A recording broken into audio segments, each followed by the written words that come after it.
Bapa dalam surga, kami bersyukur untuk malam hari ini Tuhan, Engkau telah memberkati kami. Dan terima kasih juga Tuhan untuk acara Koinoni ini Tuhan, biarlah berjalan sesuai dengan kehendak-Mu. Dan saatnya Bapa, kami mau mendengarkan akan kebenaran firman-Mu, biarlah kebenaran firman-Mu menjadi rema dalam kehidupan kami. Dan kami semakin mengerti apa yang Tuhan kehendaki dalam kehidupan kami. Dan berkatilah pastor yang akan menyampaikan kan kebenaran firman-Mu. Dan biarlah juga Tuhan berkat-Mu turun di atas kami semua yang mendengar.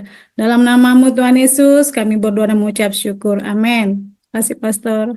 Siapa yang baca firman Wahyu 19? Siapa?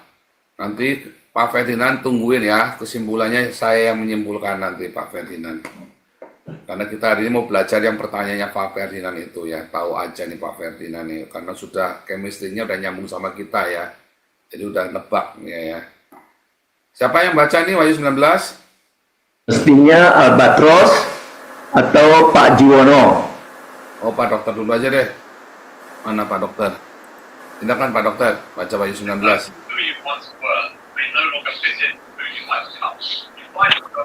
Wahyu 19. Background-nya dimatikan dulu Pak Yono. Itu ada suara apa dimatikan dulu.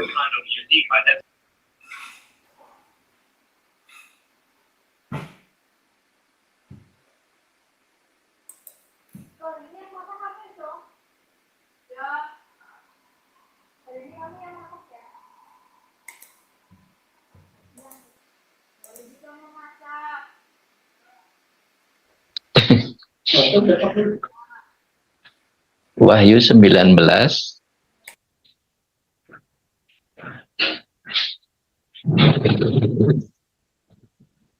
Kemudian daripada itu aku mendengar seperti suara nyaring dari himpunan besar orang banyak di surga.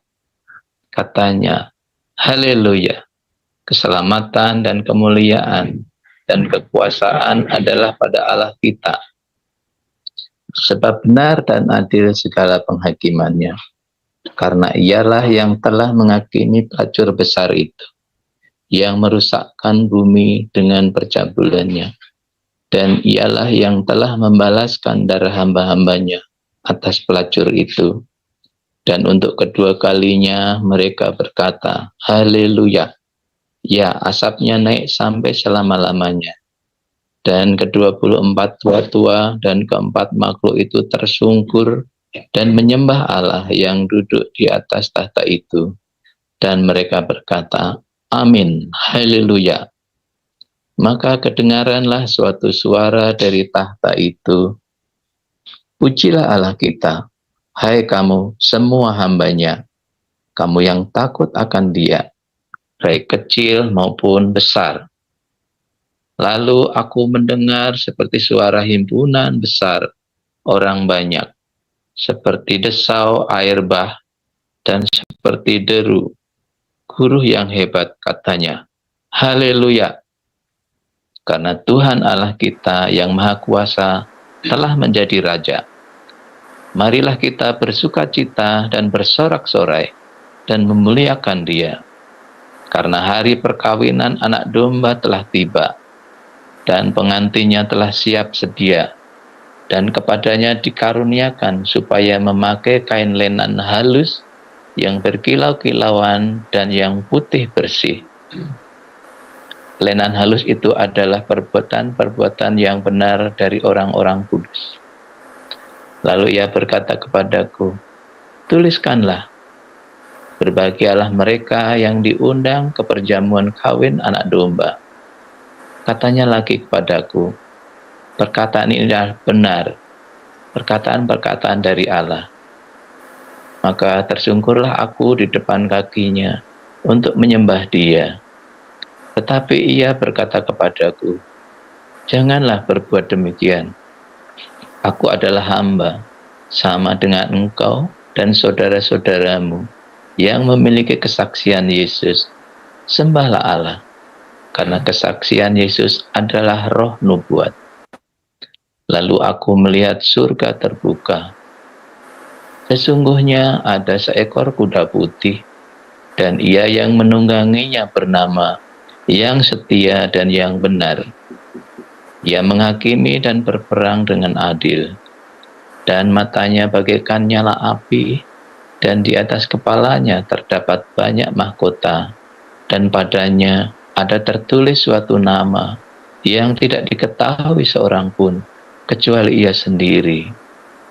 Dan ia memakai jubah yang telah dicelup dalam darah, dan namanya ialah Firman Allah. Dan semua pasukan yang di surga mengikuti dia. Mereka menunggang kuda putih dan memakai lenan halus yang putih bersih. Dan dari mulutnya keluar sebilah pedang tajam yang akan memukul segala bangsa. Dan ia akan menggembalakan mereka dengan gada besi, dan ia akan memeras anggur dalam kilangan anggur, yaitu kegeraman murka Allah yang maha kuasa. Dan pada jubahnya dan pahanya tertulis suatu nama, yaitu Raja segala raja dan Tuan di atas segala tuan.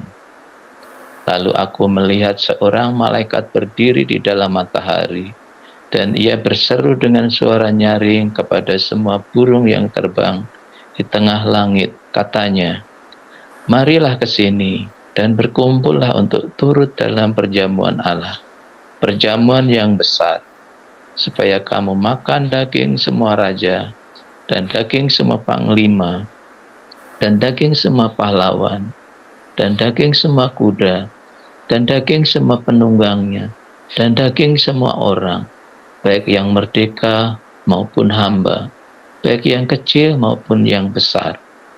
Dan aku melihat binatang itu, dan raja-raja di bumi, serta tentara-tentara. Mereka telah berkumpul untuk melakukan peperangan melawan penunggang kuda itu dan tentaranya. Maka tertangkaplah binatang itu, dan bersama-sama dengan dia nabi palsu, yang telah mengadakan tanda-tanda di depan matanya, dan dengan demikian ia menyesatkan mereka yang telah menerima tanda dari binatang itu, dan yang telah menyembah patungnya. Keduanya dilemparkan hidup-hidup ke dalam lautan api yang menyala-nyala oleh belerang, dan semua orang lain dibunuh dengan pedang yang keluar dari mulut penunggang kuda itu, dan semua burung kenyang oleh daging mereka. Demikian firman Tuhan.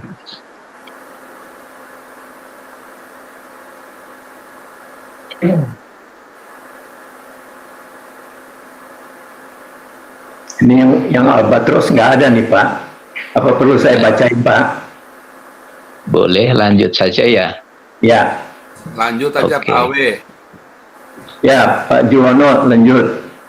Siap. Matius 22 ayat 1 sampai 14. Lalu Yesus berbicara pula dalam perumpamaan kepada mereka. Hal kerajaan surga seumpama seorang raja yang mengadakan perjamuan kawin untuk anaknya. Ia menyuruh hamba-hambanya memanggil orang-orang yang telah diundang ke perjamuan kawin itu, tetapi orang-orang itu tidak mau datang. Ia menyuruh pula hamba-hamba lain, pesannya, katakanlah kepada orang-orang yang diundang itu, sesungguhnya hidangan telah kusediakan, lembu-lembu jantan dan ternak piaraanku telah disembelih. Semuanya telah tersedia.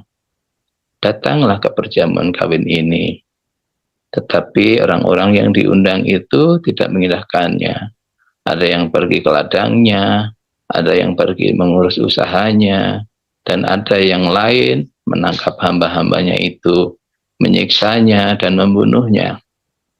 Maka murkalah raja itu, lalu menyuruh pasukannya ke sana untuk membinasakan pembunuh-pembunuh itu dan membakar kota mereka.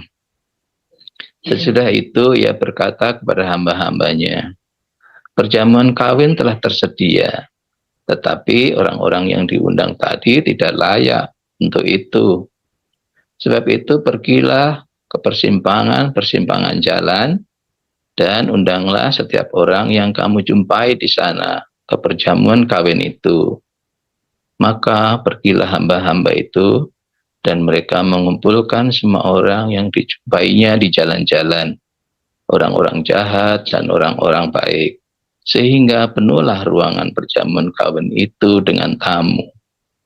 Ketika raja itu masuk untuk bertemu dengan tamu-tamu itu, ia melihat seorang yang tidak berpakaian pesta. Ia berkata kepadanya, "Hai saudara, bagaimana engkau masuk kemari dengan tidak mengenakan pakaian pesta?" Tetapi orang itu diam saja. Lalu kata raja itu kepada hamba-hambanya, "Ikatlah kaki dan tangannya, dan campakkanlah orang itu ke dalam kegelapan yang paling gelap. Di sanalah akan terdapat ratap dan kertak gigi, sebab banyak yang dipanggil, tetapi sedikit yang dipilih." Demikian firman Tuhan. Amin. Luar biasa Pak Dokter, luar biasa. Terima kasih ya buat Bu Eprata, Pak Dokter, Yono, Marcel, God bless you. Ini ada, ya, sebentar saya lagi semuanya. Hari ini tema kita adalah Pesta Raja-Raja, saudara ya. Pesta Raja-Raja. Ada 2 pesta, ya. Pesta untuk perjamuan kawin anak domba, tapi ada pesta Raja-Raja. Kalau pesta Raja-Raja ini ngeri, saudara ya.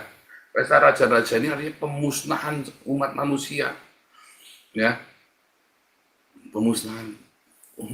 Aduh, serem sekali ya pesta Raja-Raja ini, mengerikan.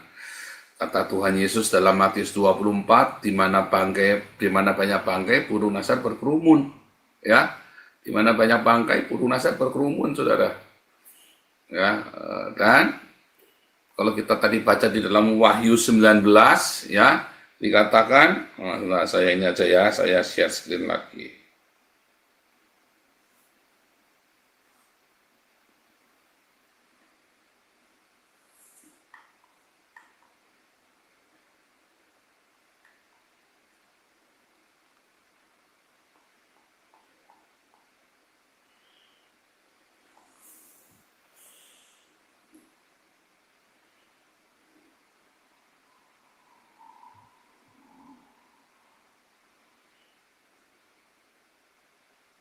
Perjamuan kawin anak domba, ya.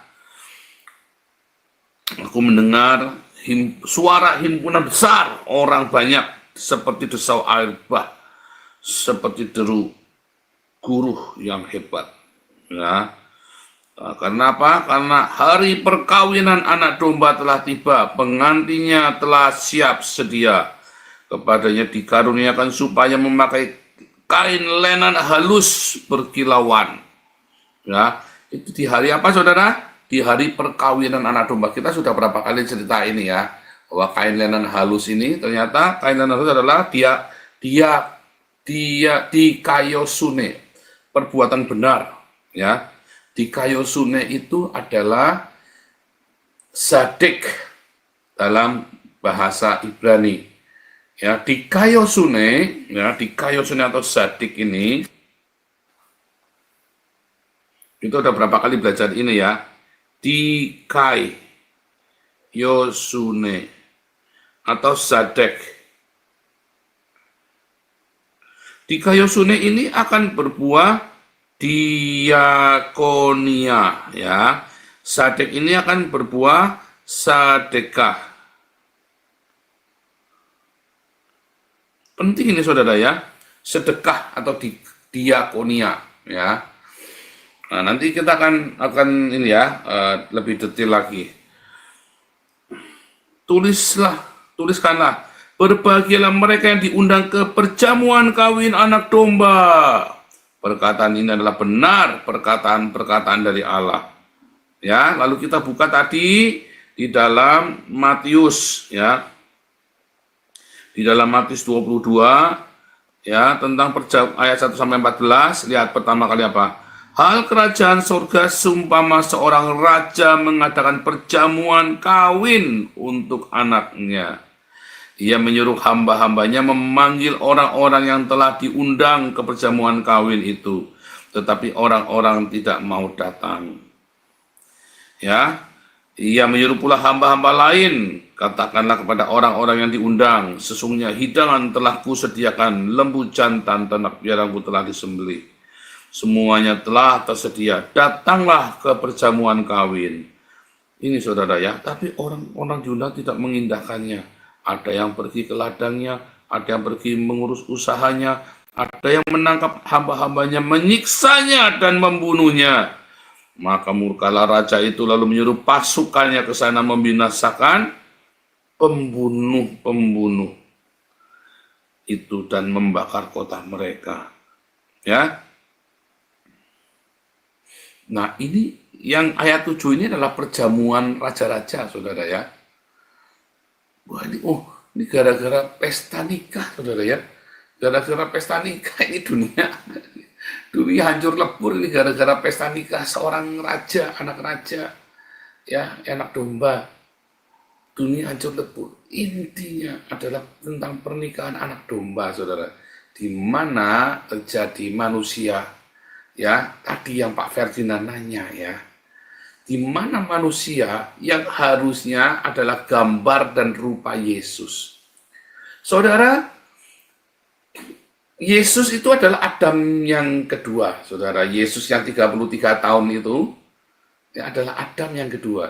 Tetapi Adam yang pertama diciptakan menurut gambar dan rupa Yesus. Lalu diberikan sebuah metafora, ya, bagaimana hubungan manusia dengan pencipta, dengan Yesus. Karena kan di dalam Yesus tercipta segala sesuatu. Kolose 1 ayat 15 dan 16. Di dalam Yesus tercipta, dialah prototokos, prototipe-nya kita, saudara. Nah, Adam dan Hawa ya adalah prototipe dari Kristus dengan jemaatnya, dan bahkan di dalam perjanjian lama, Yehova selalu cerita ya bahwa Israel adalah istriku. Ya. Selain disebut dengan anak Allah, tapi Israel disebut dengan istriku, dan dia berzina dengan dewa-dewa lain, dengan kenajisan. Ya, Israel adalah istriku, katanya kan. Jadi di dalam perjanjian lama bahwa orang Israel yang disebut dengan istri sedang menceritakan bahwa hubungan manusia dengan Sang Pencipta adalah hubungan suami istri. Efesus 5 ayat 32 dikatakan, rahasia ini besar, tetapi yang kumaksud adalah hubungan Kristus dengan jemaatnya. Kasih suami istri itu sama dengan Kristus dengan jemaat, sama dengan Yehova dengan Israel. Ya. Nah, kemudian dicerahkan, kok ceritanya ruwet semua nih, maka oke, dimulai lagi dari nol, maka dipersiapkan, ya.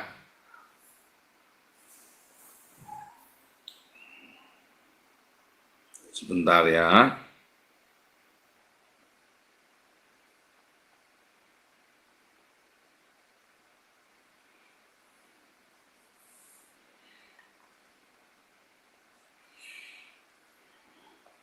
Tiba-tiba terlintas ya.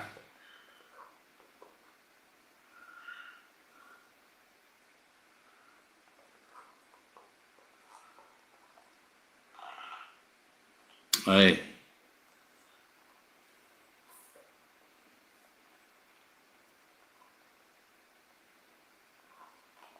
Sebentar ya. Hosea 11 ayat 1 ya, saudara ya. Tiba-tiba nih ya.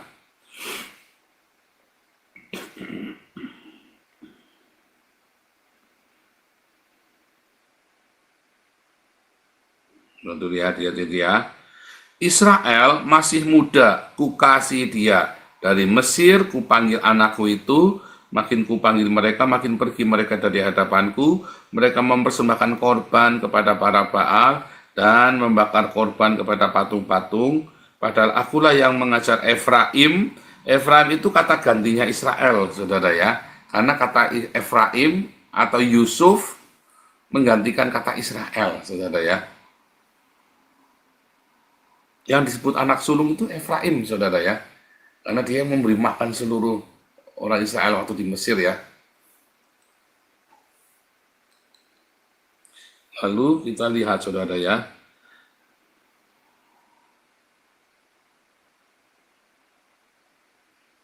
Ini kan Efraim, ya, Efraim. Dengan kebohongan aku telah dikepung oleh Efraim, ditipu oleh kaum Israel, ya. Nah, itu ya. Tapi sekarang kita balik ke Hosea 11 ayat Hosea 1. Ketika Tuhan bicara kepada perantaraan Hosea, firman lagi pada Yosua, pergilah kawinilah perempuan sundal, beranak-anak anak sundal. Karena negeri ini bersundal hebat dengan membelakangi Tuhan. Ya.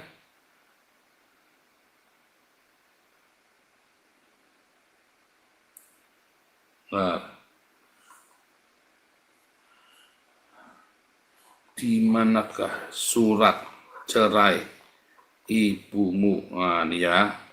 Ini ada lagi ya. Aduh, surat cerai.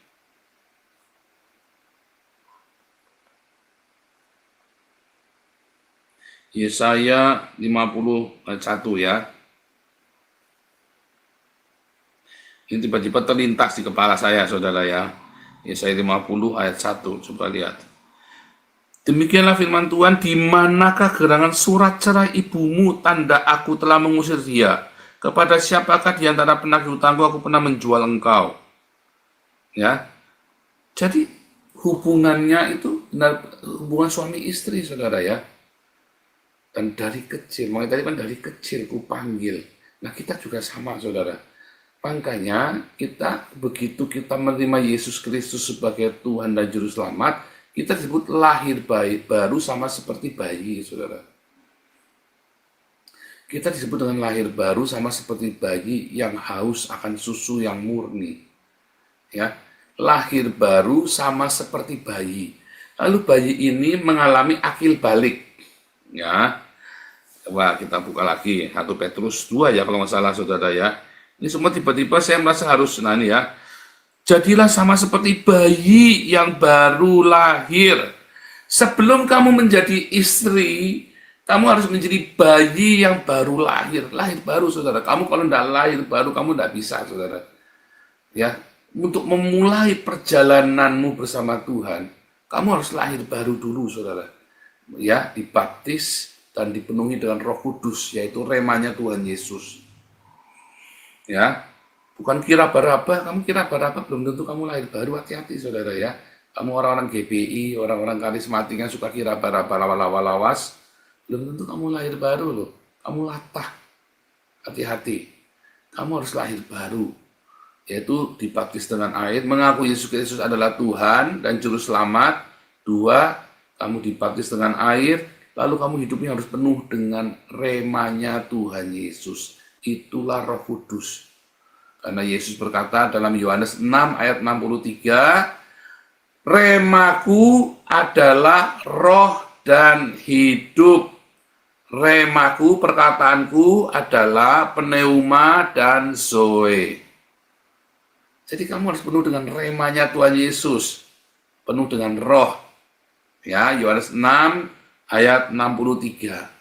Setelah kamu mengalami, ya, kamu lahir baru, terima Yesus, dan kamu punya rema dalam hidupmu, dan kamu mulai penuh dengan rema, maka kamu disebut dengan akil balik, saudara.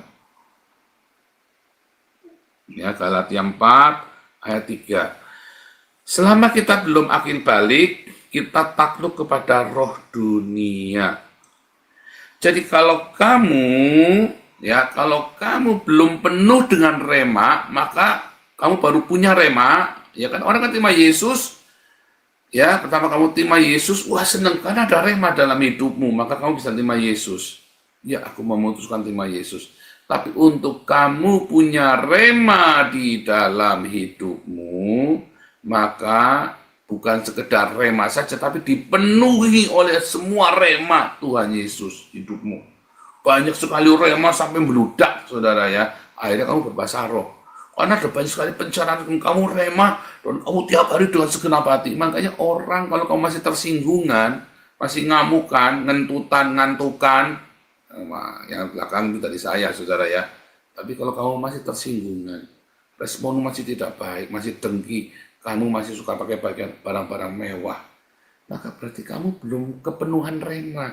Kalau kamu masih suka pergi ke Alexis, ke Kalijodo, jajan di sana, selingkuh, kamu belum kepenuhan rema. Makanya tidak heran kamu sudah dibaptis, kan kamu senang karena kamu punya rema, Yesus ada juru selamat. Tetapi kamu selalu kalah terus hidupnya. Kamu yang sionya kambing, ya kan? Kamu jong sama sio naga. Kenapa saya sama Koden gak jong, saudara? Karena kami kepenuhan Roh Kudus dua-duanya. Kenapa saya sama Ana gak jong? Padahal beda 3 tahun. Karena kami kepenuhan Roh Kudus dua-duanya.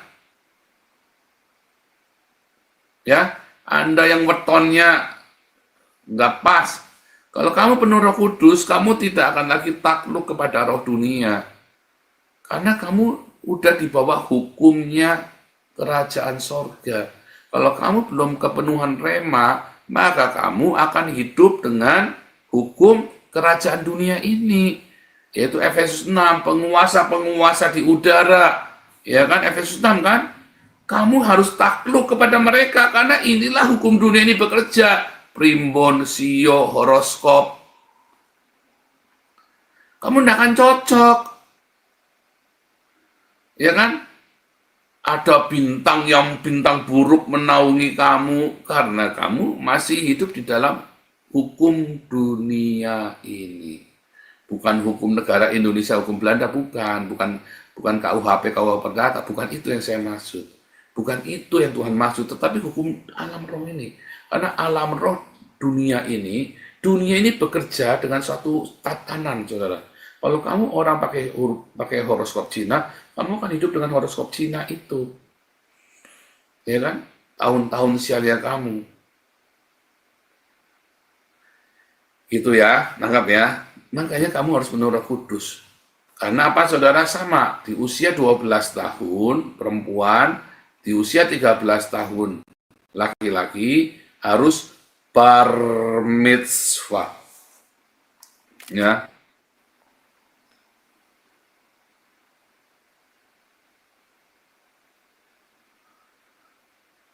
Anak-anak dari hukum.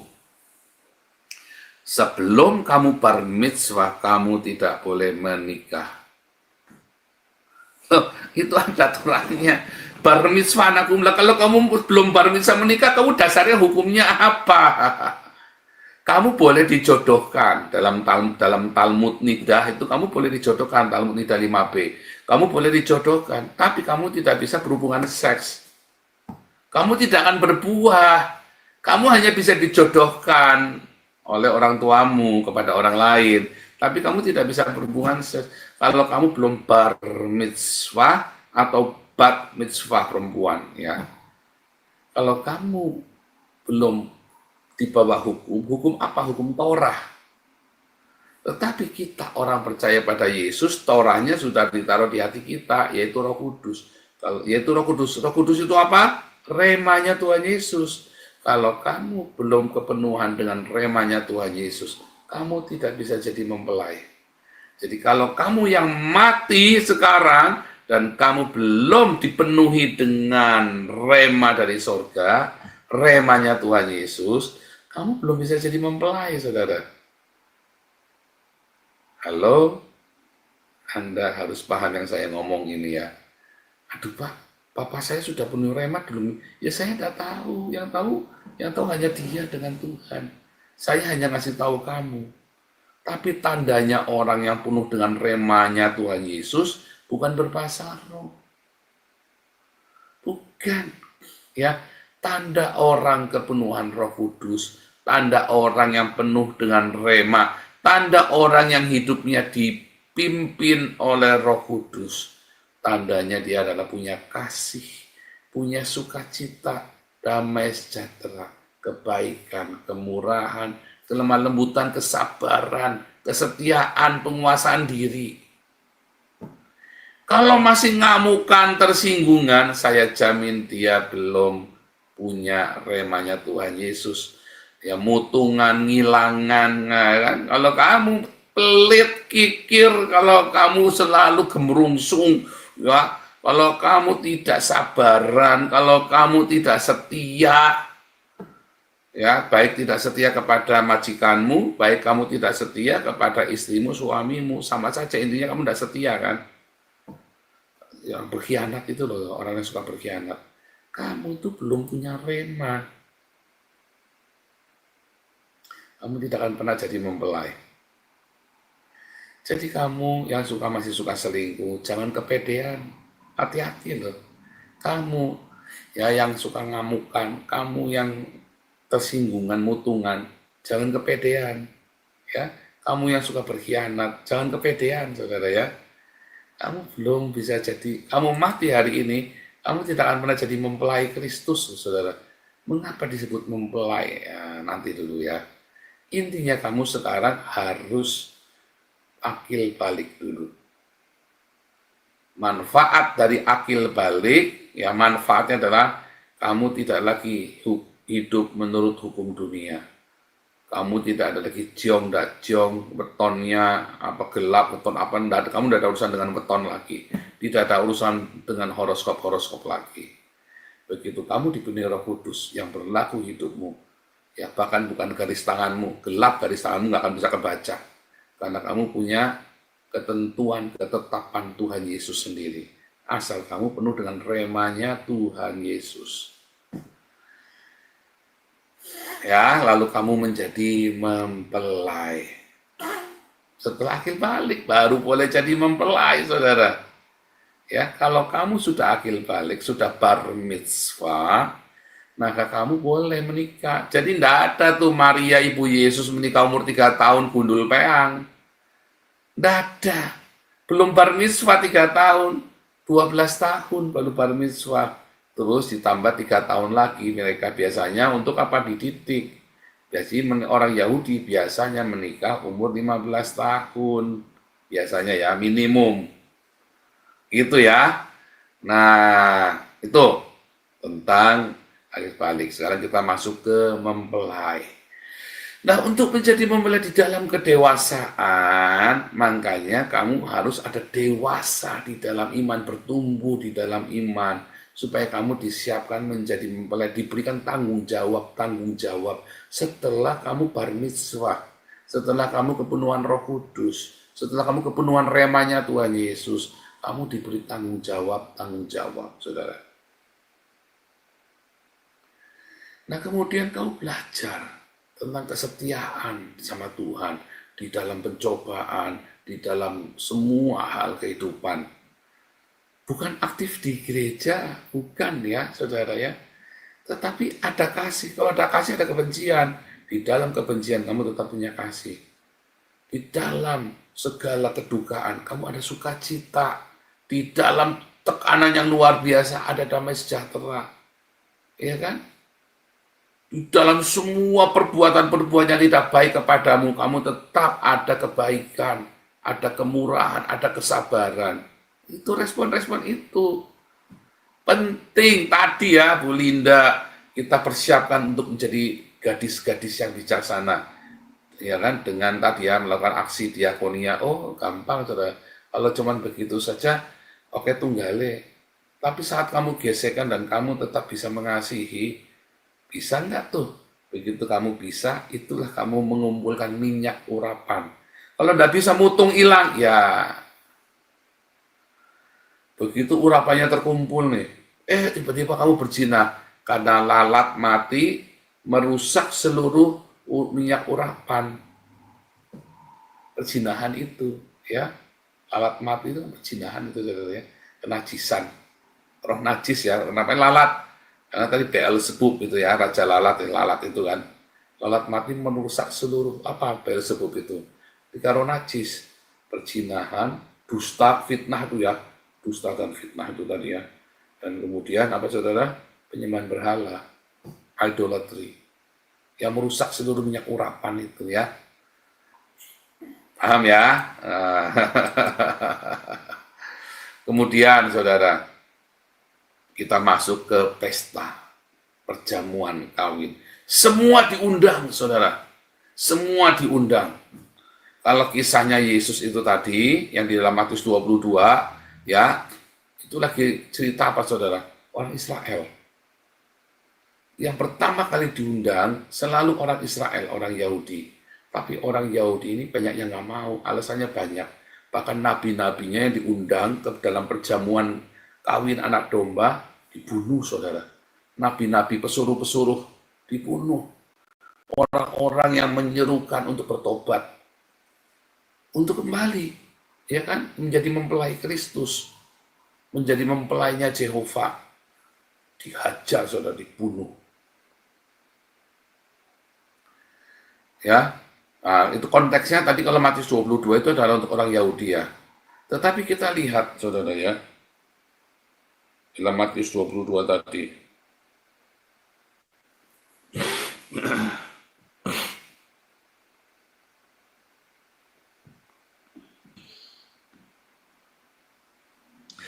Pergilah ke persimpangan-persimpangan jalan, undanglah setiap orang yang kamu jumpai di sana ke perjamuan kawin itu. Maka pergilah hamba-hamba itu dan mereka mengumpulkan semua orang yang dijumpainya di jalan-jalan, orang-orang jahat, orang-orang baik, sehingga penuhlah ruangan perjamuan kawin itu dengan tamu.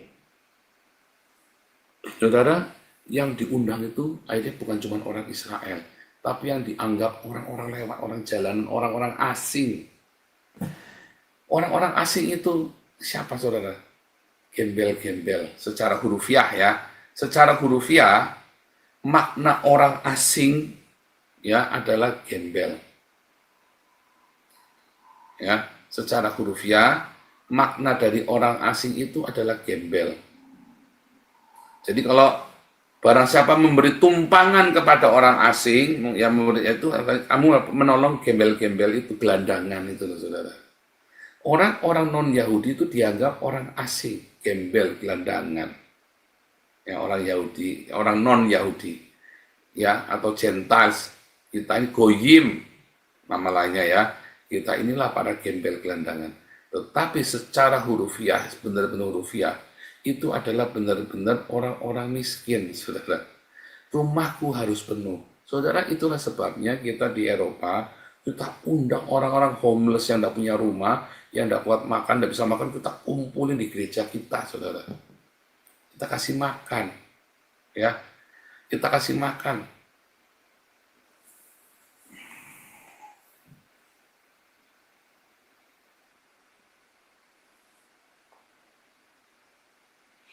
Mana ya, kita kasih makan itu ya. Itu ya. Ya, kita kasih makan orang-orang nih ya. Kemarin kita ada ini bikin fotonya, tapi tetap nggak jelas ya. Waktu ngesom, saya tunjukkan waktu ngesom ya. Waktu ngesom itu hari Rabu ya. Menteri Pertanian yang baru. Mereka akan melakukan Waktu ngesom hari Rabu itu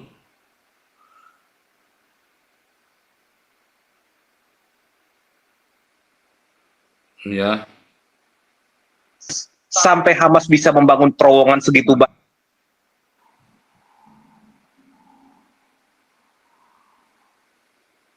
Tendangin Groups saudara of ya. young men scout. Mana ya hari Rabu ya? 4 hari yang lalu itu berarti hari apa tuh?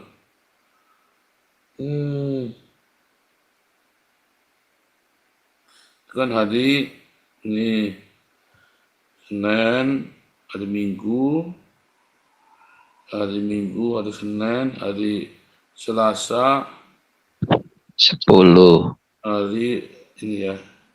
Kayaknya ini deh. Ya, dia itu nah Nggak kuat ya. sudah benih begitu ya. Hizbullah ini itu nggak ada arti. Ya. Oh ini Maya tadi. Ini nih saudara. Ya saudara ya. Kita udah tahu Teman kita nggak boleh sembarangan ambil gambar, bisa dikomplain, kita bisa dituntut. Iya, mereka udah tahu. Kita kasih sepatu semua orang-orang yang resmi datangnya. Iya, dari mana? Ya, for the Frauen. Ya, I think the size pan. Banyak orang Di kita lagi Gila, saya kasih singkat aja. Jadi kita kasih makan tiap Rabu ya. Kita turun ke Hukam hari Rabu, hari Jumat kita undang mereka ke tempat kita, hari Sabtu juga sama ya. Nah itu yang kita lakukan, gembel-gembel rumahku harus penuh. Makanya kita undang semua saudara datang ke gereja. Supaya mereka mendengarkan firman Tuhan. Supaya mereka diajarin. Saudara, ada satu lagi saudara ya, ada ayat yang bagus di dalam Lukas 14. Ya, di dalam Lukas 14.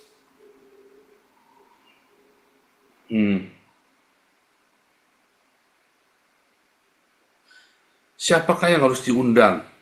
Apabila engkau mengadakan perjamuan siang atau perjamuan malam, janganlah engkau mengundang sahabat-sahabatmu atau saudara-saudaramu atau kaum keluargamu atau tetanggamu yang kaya, karena mereka akan membalasnya dengan mengundang kau pula. Dengan demikian, engkau mendapat balasnya. Tetapi apabila engkau mengadakan perjamuan, undanglah orang miskin, orang cacat, orang lumpuh, orang buta. Engkau akan bahagia karena mereka tidak mempunyai apa-apa untuk membalasnya kepadamu. Sebab engkau akan mendapat balasnya pada hari kebangkitan orang-orang benar. Dibalasnya kapan? Hari kebangkitan orang-orang benar, di hari kebangkitan. Ya. Saudara, kalau anak saya pesta ulang tahun, dulu ya selama di Indonesia, selalu kita rayakan di panti asuhan, saudara. Selalu ya. Kita bikin, kasih makan mereka yang enak. Ya mungkin gak dapat hadiah anak saya, gak banyak. Tetapi anak saya bahagia, dia melihat ternyata ada kebahagiaan ya. Ternyata ada orang-orang yang lebih susah. Dan dia bahagia, dia malah bagi hadiah. Oh bagi hadiah ya. Di Wisely itu ya. Jadi dia suruh bagi hadiah yang banyak saudara. Kita berikan hadiah, kita yang ulang tahun, malah kita yang ngasih hadiah saudara ya. Buat anak-anak ini. Bisa nggak komunitas kita begitu? Kalau ada anakmu ulang tahun, ajari anakmu ya. Ajari anakmu yang ngasih hadiah saudara. Jadi kalau ulang tahun, ngasih hadiah. Kalau kamu berkelebihan hidupnya, jangan ngundang orang, tapi kamu pergi. Tadi kayak Bu Linda itu loh tadi, ke sebuah tempat pemulung, anaknya dikumpulin, aku ulang tahun, aku mau bagi hadiah loh. Loh kalau kamu bagi hadiahnya sama orang kaya, kamu dikasih hadiah orang kaya. Tapi kalau kamu membagi hadiah kepada orang-orang miskin, Tuhan yang akan kasih kamu hadiah. Tuhan yang akan kasih hadiah buat anakmu, saudara. Masa kamu tidak kepengen sih terima hadiah dari sorga anakmu itu? Ayo ajari, saudara. Yang setuju bilang amin. Ya, yang setuju bilang amin di Zoom sama di YouTube. Beri hadiah. Ya, belajar ya. Jangan dirayakan pesta pora. Ajari anak-anakmu kalau ulang tahun, kasih hadiah buat orang-orang yang miskin. Kamu kumpulin nih, kamu ayo kasih hadiah buat mereka.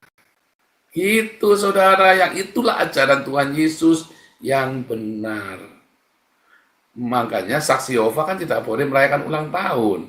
Tetapi ada yang kurang. Yang benar kalau kamu ulang tahun, ngerayainnya kamu sama orang miskin. Pak, kalau perjamuan kawin, loh, perjamuan kawin beda lagi. Perjamuan kawin adalah komunitasmu. Pengakuan. Kamu harus mendapatkan pengakuan legalitas dari pernikahan. Paham ya? Perjamuan kawin adalah sebuah pengakuan legalitas. Ya. Perjamuan kawin adalah sebuah pengakuan legalitas. Jadi kamu harus mengundang orang supaya menyaksikan, oke, aku legal. Tapi perjamuan pernikahan itu tidak wajib. Sekarang ada nikah cukup catatan sipil di gereja, keluarga saja sendiri makan, menjadi saksi legalitas pernikahanmu, saudara. Jangan pesta pora ya, jangan pesta pora, saudara. Oke? Coba belajar buat anakmu, saudara. Mulai dari anakmu, kalau ulang tahun berbagi hadiah. Kasih hadiah bagus-bagus kecil-kecil, saudara ya. Buat anak-anak di panti asuhan atau anak-anak pemulung. Nanti Tuhan sendiri yang kasih hadiah buat anakmu. Dan kalau Tuhan kasih hadiah itu selalu yang luar biasa, yang terbaik. Ya. Nah, kita kembali lagi, saudara. Jadi di perjamuan kawin anak domba, karena orang-orang Yahudi ini nolak, tidak mau, maka akhirnya kita semua ya diundang. Kita, Anda dan saya, goyim, orang non-Yahudi diundang, karena rumah Tuhan harus penuh katanya. Makanya penuh ya. Nah, di perjamuan itu diundang semua, tadi di dalam Matius 22, semuanya diundang ya, saudara, di dalam Matius 22 itu.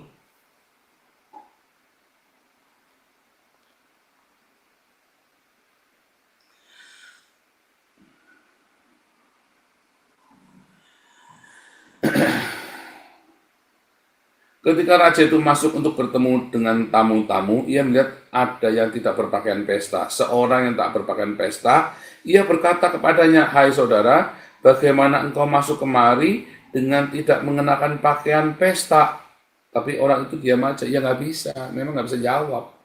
Lalu kata raja itu kepada hamba-hambanya, "Ikatlah kaki dan tangannya, dan campakkanlah orang itu ke dalam kegelapan yang paling gelap.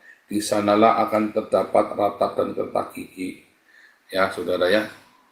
Saudara, ada banyak orang-orang yang dipanggil oleh Tuhan ini. Tapi ketika kamu masuk ke tempat perjamuan, kamu harus pakai pakaian pesta. Kalau tidak pakai pakaian pesta, kamu akan dicampakkan ke tempat yang gelap, yang paling gelap, yang ada ratap dan kertak gigi. Apakah pakaian pesta itu? Ya, pakaian pesta adalah kain lenan putih tadi di dalam Wahyu 19 ya. Itu pakaian lenan putih, itu perbuatan baik di kayosune, sedekah. Ya, makanya tadi ajari anakmu kalau lagi bikin pesta, pestain yang di panti asuhan atau anak-anak pemulung, anak-anak miskin, gembel-gembel. Anakmu suruh dengan tangannya ngasih hadiah buat mereka. Diajari dari kecil begitu, ya. Diajari sehingga anakmu itu melimpah dengan cinta. Dia tahu ada orang yang tidak beruntung dan dia belajar mengucap syukur dan dia senang bisa menjadi berkat dalam ulang tahunnya. Diajari dari kecil. Kalau sudah rada gede nggak bisa, dia marah nanti. Salah, ya. Nanti Tuhan sendiri yang akan beri dia hadiah. Dan dia dengan tanpa disadari, dia sedang merajut pakaian pestanya, yaitu kain lenan putih, perbuatan baik, dikayosune, diakonia, sadek, sedekah. Ya, saudara ya. Dari kecil itu kamu ajarin itu. Dan ya, inilah pesta perjamuan kawin anak domba. Tapi ada pesta raja-raja, saudara ya. Kita kembali ke dalam Wahyu 19. Ada pesta raja-raja. Ya. Lihat.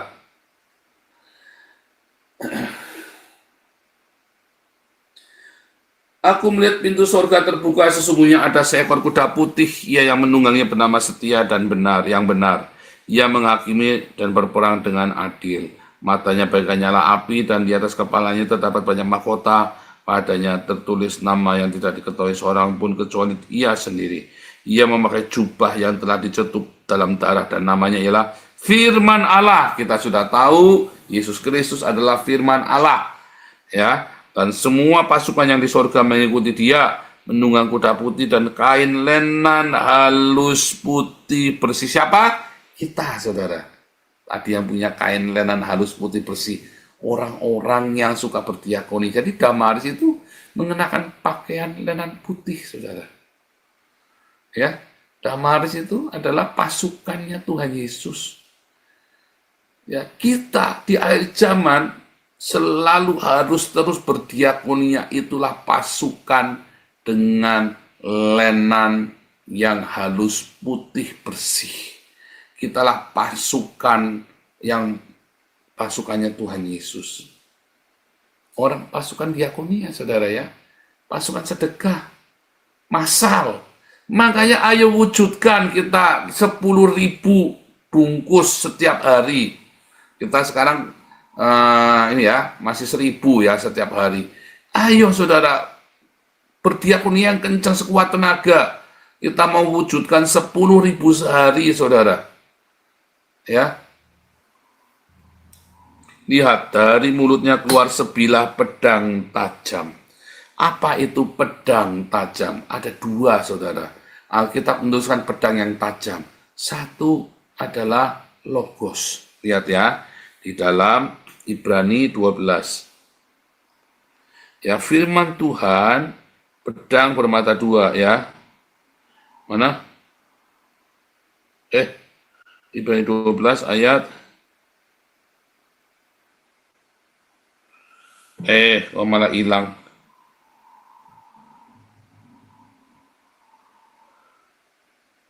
Ibrani berapa saudara? Kok Ibrani 12? Ibrani 4 ayat 12 ya. Nah ya, Ibrani 4 ayat 12 ya. Sebab logos ya, firman Allah dikata logos ya, hidup dan kuat, lebih tajam dari pedang bermata dua manapun. Jadi kalau bilang pedang yang keluar dari mulutnya Tuhan Yesus, itu adalah logos, saudara. Logos yang keluar dari mulutnya Tuhan Yesus, yang bisa membedakan apa, saudara? Roh dan jiwa. Kamu bilang suara Tuhan, kalau kamu tidak dasarnya dari firman Tuhan yang tertulis, kamu akan ngawur. Selamanya akan ngawur, saudara. Kamu harus belajar firman Tuhan yang tertulis. Ya, logos. Belajar, ngerti yang logos. Kedua, saudara, kata logos, apa kata pedang itu? Ada di dalam Efesus 6.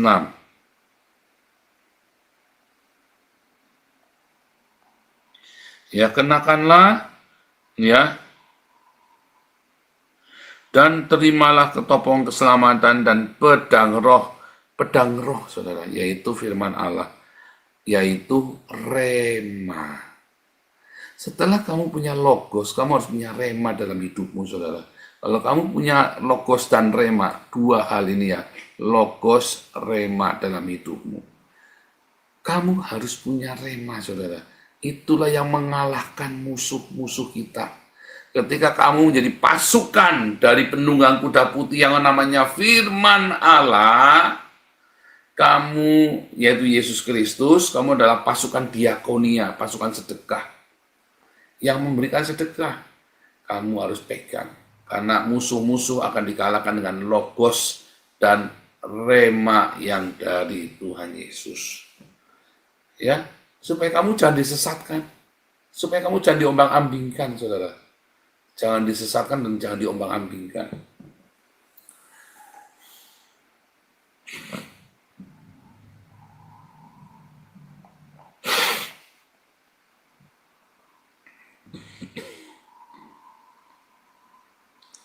Ia menggemparkan mereka dengan gada besi, ya, memeras anggur dalam kilangan anggur. Jubah dan pahanya tertulis raja segala raja, Tuhan segala Tuhan, itulah Tuhan Yesus.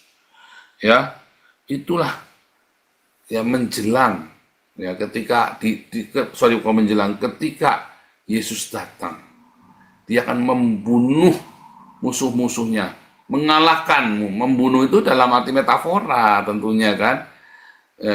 Dengan apa? Kita akan mengalahkan musuh-musuh kita dengan firman Allah, saudara.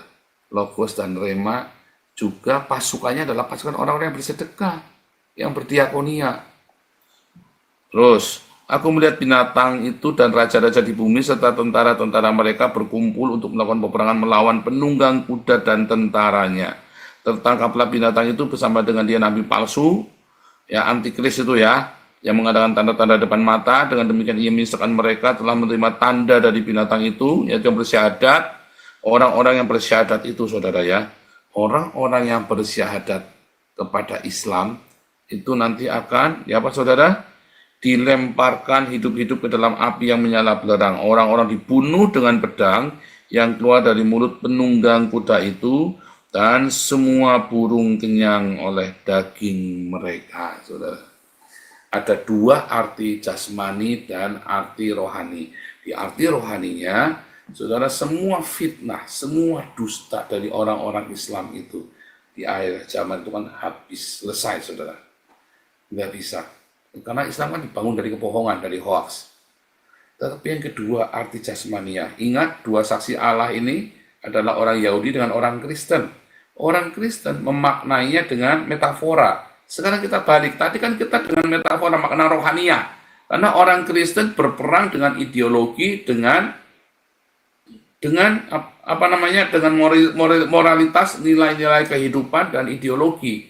Tapi orang Yahudi, dua saksi Allah yang kedua, dua saksi Allah kan orang Yahudi dengan orang Kristen.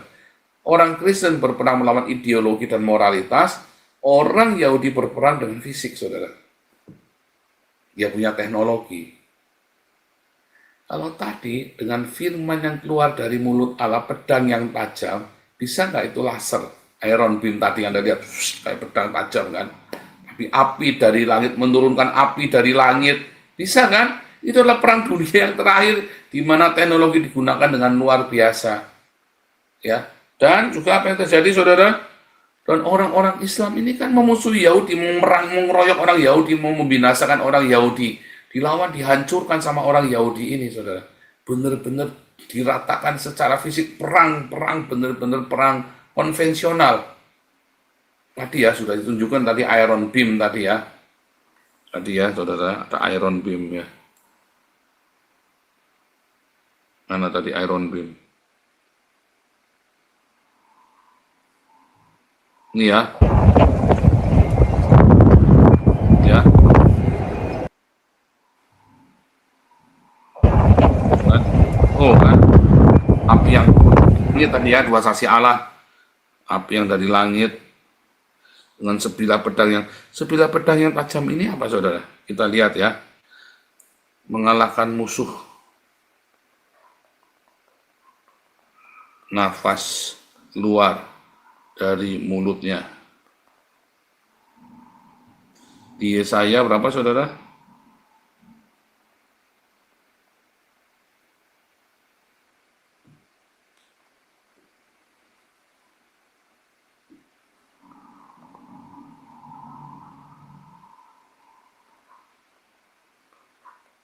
Membunuh lawan dengan nafas keluar dari mulut. Ya, Yesaya 3 ayat 11 ya.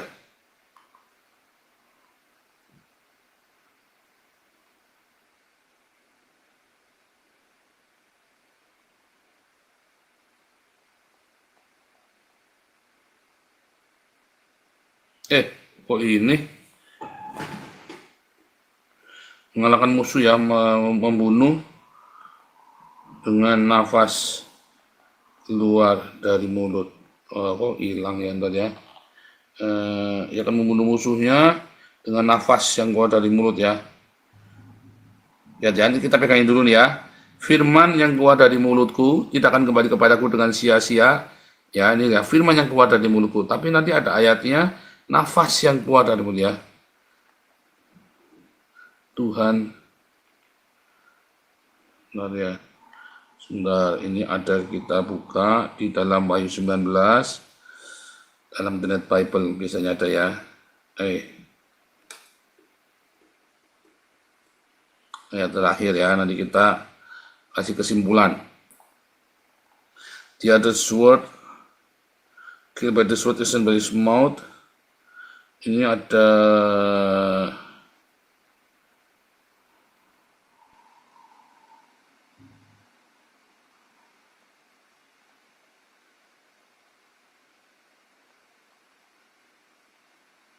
the word of God is going to go. than the sword ya. Bukan, kan ya. Ada di mana saudara ingat nggak nih ayat terakhir nih? Tadi tiba-tiba terlintas. Membunuh lawannya dengan nafas yang keluar dari mulutnya. Tuhan, mana tadi? Hilang. Membunuh lawan. Tuhan.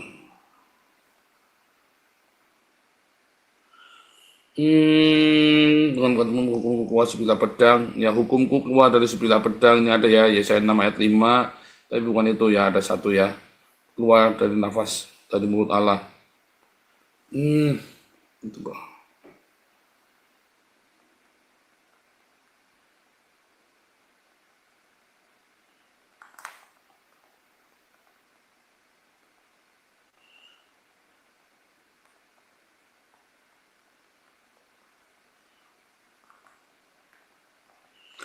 Semoga gampang ya.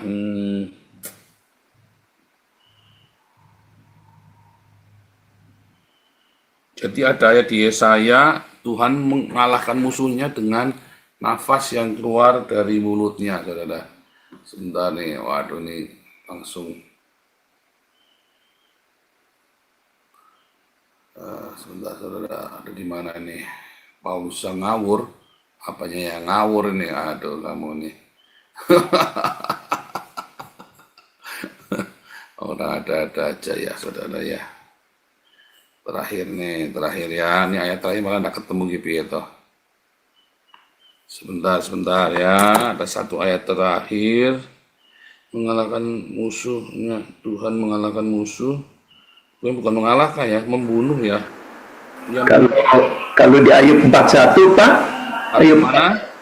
bunyinya ayat 41 ayat 12, nafasnya menyalakan bara dan nyala api keluar dari dalam mulutnya.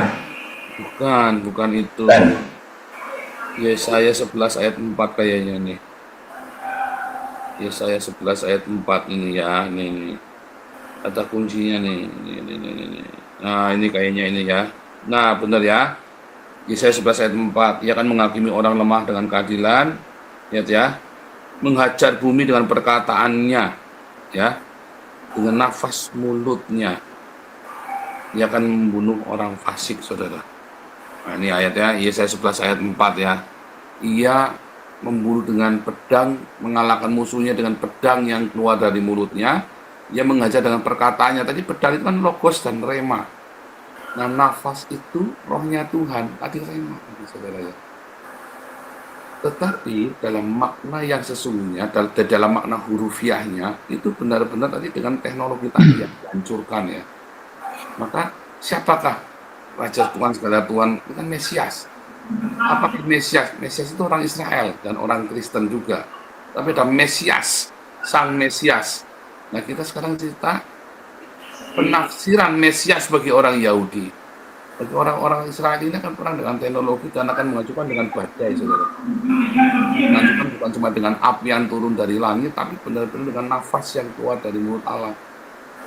Ya, benar-benar dengan nafas yang keluar dari mulut Allah. Ini ketemu ya, dan Yesaya 11 ayat 4. Di dalam Yesaya 11 ayat 4 itu, ya, bagi orang Yahudi, itu adalah bukan nafas secara metafora, tapi benar-benar ini ya saudara ya, hurufiah ya seperti badai begitu. Kita lihat ya, di dalam bahasa aslinya itu kata nafas yang keluar dari mulutnya itu ya adalah ruah, saudara ya, dengan rohnya, dengan apa? Dengan angin, saudara ya, dengan angin. Roh itu kan angin, saudara. Tiup gitu ya, dihempaskannya semua. Kita tidak tahu teknologi apalagi yang mereka miliki dari Israel ini. Tapi kan terjadi endingnya, saudara, bangkai raja-raja, perwira-perwira, panglima-panglima. Lalu Yesus berkata di dalam Matius 24, sama dengan Yesaya tadi, di mana burung bangkai berkerumun, di mana banyak bangkai, di situ burung nasar berkerumun. Sama ya, nah, ya, Di mana ada bangkai, di situ burung nasar berkerumun. Matius 24 ayat 28, sama di dalam Wahyu tadi. Wahyu 19 ayat yang dan ayat terakhir ya, dan semua orang lain dibunuh dengan pedang yang keluar dari mulut penunggang kuda itu, dan semua burung kenyang oleh daging mereka.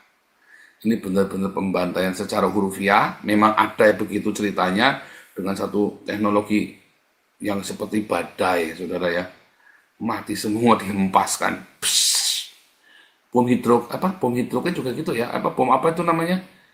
Aduh, yang kalau dihempas itu ya, tsunami itu kan ya, bom penyebab tsunami sebenarnya. Itu yang sekarang lagi tren ya, teori konspirasi ya. Bom penyebab tsunami. Bom hidrogen apa namanya ya, saudara ya. Menilik penyebab tsunami akibat nuklir ya. Bom penyebab tsunami ya, saudara ya.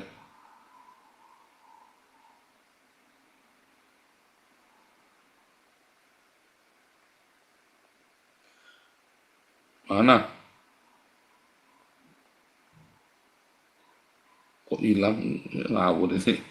Bom penyebab tsunami. Ya bukan mitos ya. Loh, kok ini lagi? Udah nggak di ini ya. Wah, ada hilang nih ya. Bom penyebab tsunami. Namanya bom apa ya? Bom hidrogen kalau nggak salah ya.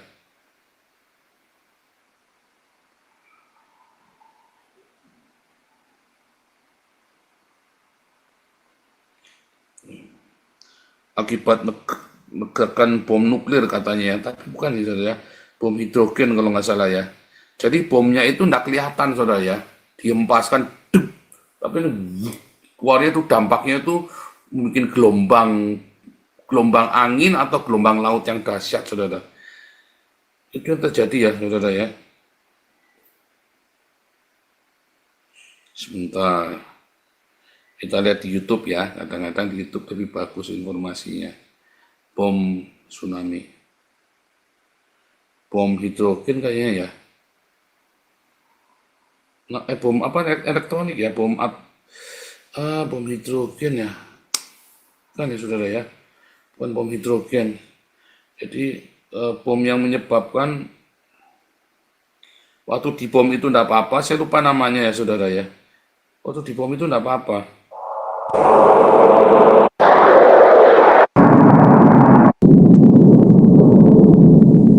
Мы наблюдали это с расстояния 70 километров. Какое-то количество людей находилось ближе одного солдата. Bom tsunami. Bom elektron apa ya namanya ya? Bom elektronik.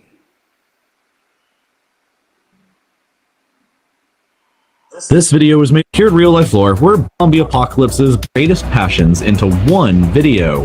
What would happen if you detonated a nuclear bomb underwater? Some channels have infamously claimed that a nuclear bomb detonation at the bottom of the Marianas Trench in the Pacific, the deepest part of the world's ocean.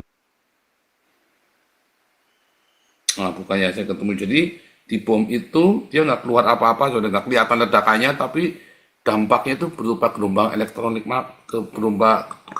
elektronik, saudara ya, yang keluar itu ya. Ngeri ya, saudara ya. Jadi bukan bom-bom yang nampak mata, kasat mata, jedel. Wah, itu udah bom yang kerusakannya lebih besar daripada nuklir ya, saudara ya. Bom elektronik ya. Bom magnet itu apa namanya ya. Kayak ini ya, contoh ini ya, saudara ya. Ini kan contoh. Hey guys, backyard scientist here. A little bit above it because ya, bom ini waktu dia keluar ya, dia mengeluarkannya yang dikeluarkan bukan peluru, saudara, tapi angin ya, keluar gitu ya. Nah, itu bom seperti itu ya. Ini hanya update saja, saudara ya.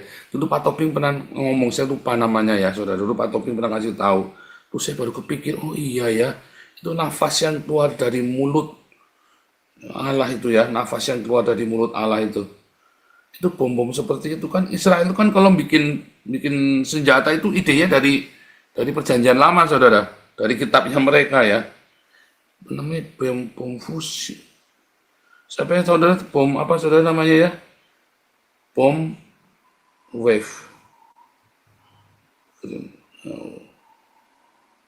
Saya lupa deh namanya itu ya saudara ya. Itu serem sekali. Oke. Nah, jadi kesimpulannya saudara, tetaplah berdiakonia dengan sungguh-sungguh. Tetaplah kamu persiapkan dirimu di dalam kekudusan. Karena kan tetap kain lenan putih, tetap namanya kain putih, kamu harus hidup dalam kekudusan, saudara. Ya, jangan pernah berhenti berbuat kebaikan. Jangan sampai kamu ya gara-gara mutung, gara-gara tersinggungan, ya terus kamu lupa bahwa ternyata kamu belum layak jadi mempelai. Ya, kamu harus lahir baru. Apa kamu sudah lahir baru belum? Dibaptis dengan air dan penuh dengan rema. Kemudian kamu hidup dipenuhi dengan rema. Sebagai tanda kamu adalah sudah layak menjadi mempelai. Setelah itu kamu selalu lengkapi hidupmu tiap hari dengan diakonia. Hati-hati saudara ya. Jangan sampai kamu nanti terlambat segala sesuatunya. Ya, kalau yang sudah lewat, udah kamu cepat tutup, kamu sekarang bikin baru. Haleluya. Oke. Wah, ini banyak sekali nih yang kasih ini. Ada Kristiani 7, Lisanto Handaya. SC2, Yeni dari Kanada. Ada Enderman, Rima, Diana Ong. Si Gendut, God bless Pak Paul. Ada Pret, Pak apa nggak sabaran termasuk dalam sikap amarah. Oh saudara, nggak sabaran itu bukan saudara. Minyak urapan itu segini. Ini ada yang tanya saudara, nggak sabaran. Nggak sabaran itu belum merusak minyak urapan. Tapi ketika kamu ya satu ya, lalat, Beelzebub atau roh najis itu ada 3 saudara ya. 1 perjinahan, 2 dusta yang amat sangat ya fitnah itu ya, yang sangat berupa fitnah. 3 penyembahan berhala saudara, idolatry.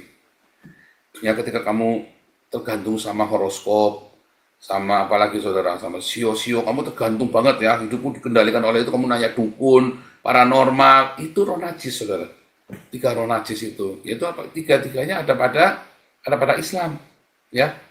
3 roh najis itu. Nah, ketidaksabaran itu adalah menunjukkan kamu belum dipenuhi Roh Kudus. Berarti kamu belum pantas jadi mempelai. Ya.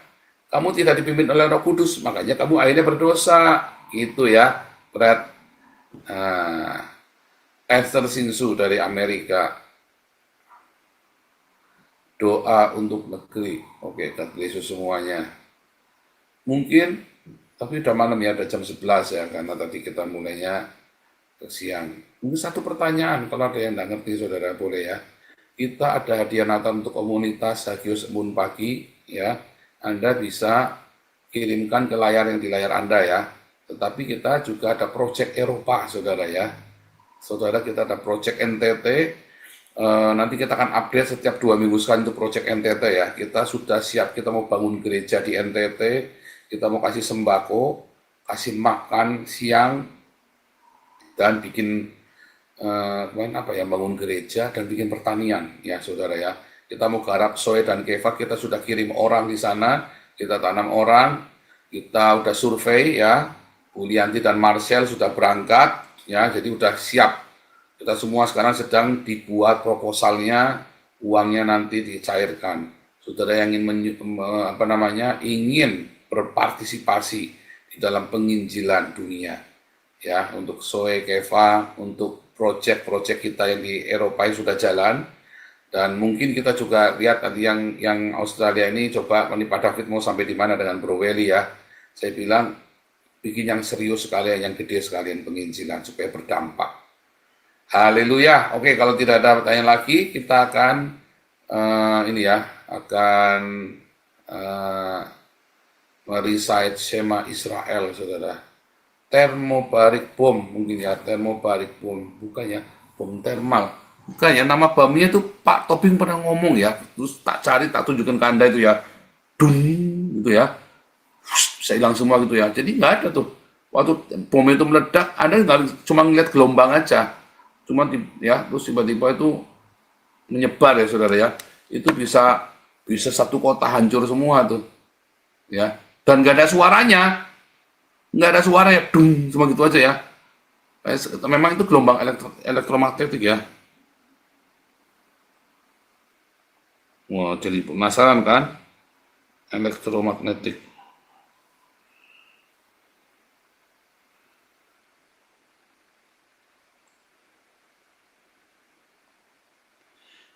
Ini ya. Ini coba deh cari kayak gelombang elektromagnetik ya, bom elektromagnetik deh saudara ya.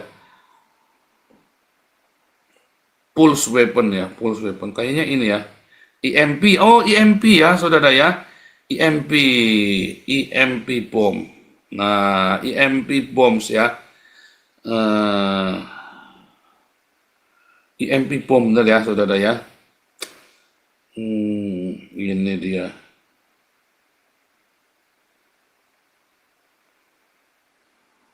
Oh, ini bilang ada termobarik vacuum bom ya. Namanya EMP bom ya saudara ya. Ini ketemu ya. How EMP, or electromagnetic pulses, work. EMPs are devices that are capable of emitting a strong arc clear, demonstrated the potential power of the EMP. But how does the EMP actually work? Let's say you go in the EMP, this will send a large, you probably wouldn't, but how did the nuclear bomb direction and collide with oxygen and nitrogen atoms, giving them enough energy to release one electrons, short distance? The second pulse can create even more neutrons as they collide with one another during early stages of the explosion. I'll explain this elaborate process in detail in another video. These neutrons come down to the surface and mainly disrupt longer conductive heat called solar flares. Solar flares occur short circuit, which releases energy depending on the timing, causing blackouts and electrical failures in some places on Earth. If this were to happen, most of Earth... Ya, itu EMP bombs namanya saudara ya. Cuma pakai gelombang saja. Bisa hilang ya, nggak ada suaranya, nggak ada wujudnya, hilang semua saudara ya, hancur semua. Itu tuh teknologi yang ngeri sekali ya, EMP bom sini ya. Waduh, ngeri sekali ya, EMP ya saudara ya. Skynet, iya saya pernah nontonnya di Skynet ini ya, di filmnya di Skynet ini bener, Brian, thank you Brian. EMP bom ya namanya ya. Ini dipakai ya, nggak ada wujudnya saudara. Sapu semua ya, satu kota hilang. Ngeri ya. Itu yang terjadi. Oke. Langsung kita recite. God bless you semuanya ya. Siapa hari ini recite? Yang dua penutupnya Pak Felix Purba, Pak. Pak Felix ya. Pak Felix. Ya, udah buka tuh dia, Pak. Oke, silakan Pak Felix Purba, dua penutup. Ya, baik Bapak Ibu yang dikasih Tuhan, mari kita tutup dalam doa. Bapa kami yang ada di surga, kami mengucap syukur berterima kasih atas penyertaan-Mu dari awal, pertengahan hingga akhir koinonia. Kami berdua meminta agar Roh Kudus untuk terus memimpin dan membimbing hidup kami. Kami akan berpisah satu sama lain, berkatilah kami semua baik yang ada di Zoom maupun di YouTube, serta jadikanlah kami semua sebagai alat kemuliaan-Mu dan berkat bagi sesama dalam berdiakonia, bermarturia. Berkati juga Pastor Paul, Ibu Ana, serta anak-anak Wesley dan Miracle. Berkati semua pelayanan-pelayanan baik di Hagios Internasional maupun di Damaris, sehingga banyak jiwa-jiwa yang dimenangkan bagi kemuliaan nama-Mu. Di dalam nama Tuhan Yesus Kristus kami telah berdoa dan mengucap syukur. Haleluya. Amin.